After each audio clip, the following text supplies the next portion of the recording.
All right, welcome to another episode of the vlog. Today, again, we're gonna be unboxing some poles from Leki.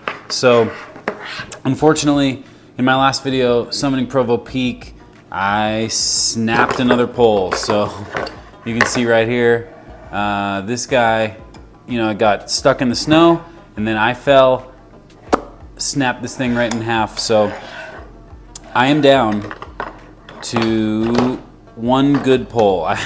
I've snapped 3 of these Leki poles.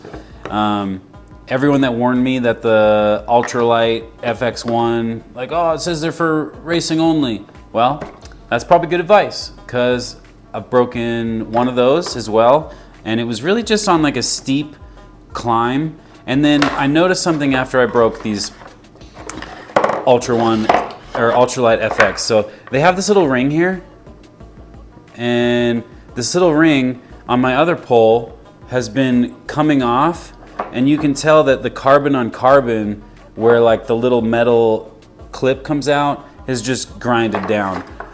So if you have this Ultratrail FX.One, I would really recommend checking this little aluminum ring here, because if it's fallen down and it's not actually on that top joint, you're probably gonna mess your poles up. But we're here.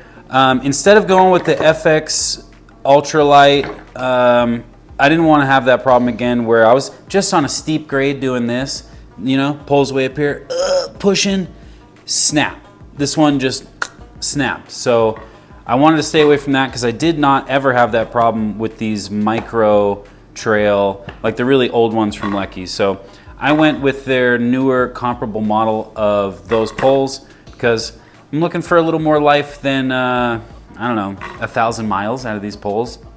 Because these first ones I got untold, maybe 5,000–6,000 miles out of those poles. So that's what we're looking for. So let's pop these things open and see what they do.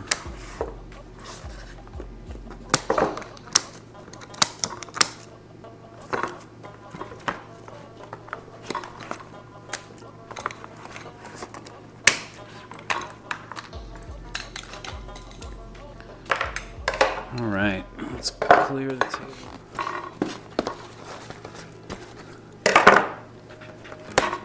I've opened enough of these, you think I would be a little bit better at it. I am not. Still takes me a while. Okay. So, nothing new here for me. I'm quite familiar with what these poles are like, but if you have never had a pair of Leki poles, I'll kind of go through and explain why I keep buying them even though I keep snapping them. Because there is a reason. They are, in my opinion, the best pole that you can use for trail and ultra running, mainly because of this shark grip attachment. So you put these on your hands, these little grips, they kind of like wrap around your wrist like a little glove. And then in the top of the pole here, you have a button, and you have this little groove that this loop fits in. So when you're clipped in like that, and you're in this hand bit, we'll go ahead and we'll get it in. So this is a left-handed one. So you go around like this. That way when you are pushing down off the pole, you're just using your, like, you're not having to grip the pole to get that push. So that's the whole point of that. And also, when you're out there for 100+ miles, on every up, you go down with the pole, you gotta go up with the pole. You don't have to like hold it. It's just there. So it's not like you're gripping it, lifting it, you're just moving your hand and it's coming with you. So I really prefer these. I've used the Black Diamonds. I think if there's 2 choices for poles, it's those Black Diamond Carbon Z, or it's something from Leki, right? And to be quite honest, if you're doing a long race, if you're trying to be efficient, if you're trying to cut weight, if you're trying to have the best product, the Carbon Z is not that product. The Leki is. And after having used both the beefier model here, what's this called specifically? So these are the Ultratrail FX.One, I suppose. Yeah, Ultratrail FX.One, and these are the Ultralight FX.One, and then these are the old, I believe they were just called the Micro Trail, but they're pretty comparable to these Ultratrails. So this is what I'm gonna go with from now on. You know, a lot more durable, a bit thicker shaft on these compared to the Ultralight. Not a huge weight difference, although there is something. Those are the lightest. But here you can see that these have these nice aluminum rings around each connection point. So when you're making that connection, that is nice and sturdy. So when you are on some steep grade, right, and you go to push through, you're not gonna just be bending carbon with like a little bit of aluminum in the middle. It's actually got that nice ring there to protect it and make sure it doesn't snap.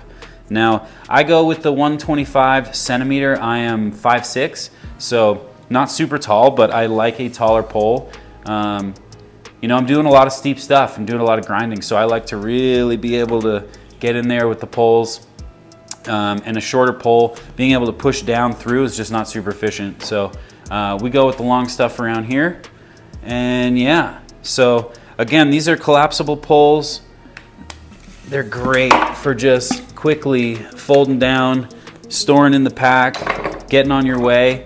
And yeah, again, you know, why do I keep buying them if I keep snapping them? Because they're the best. And I probably would have snapped Carbon Z's anyway. So gonna keep coming back to these.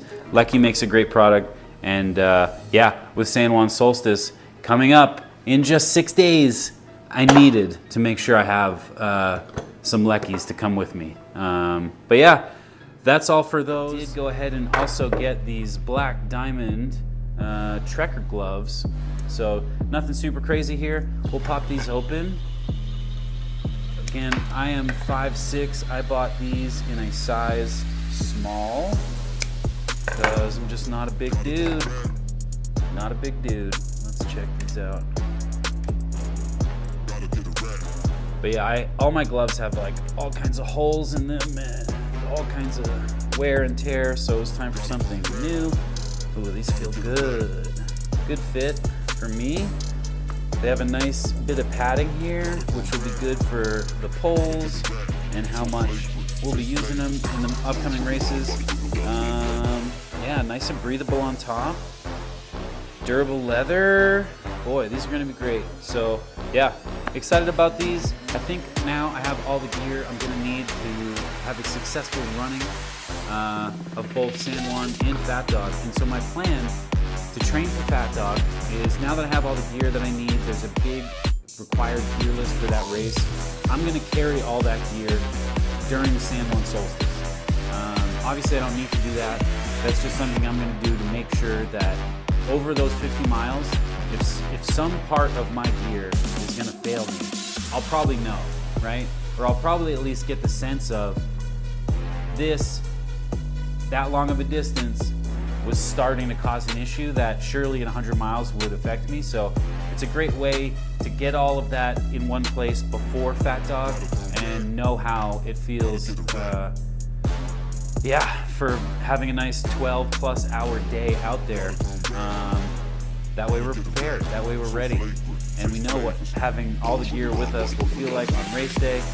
But yeah, thank you again for stopping by. Please go ahead and hit that like button, hit the subscribe button, and we'll see you next time. Bye.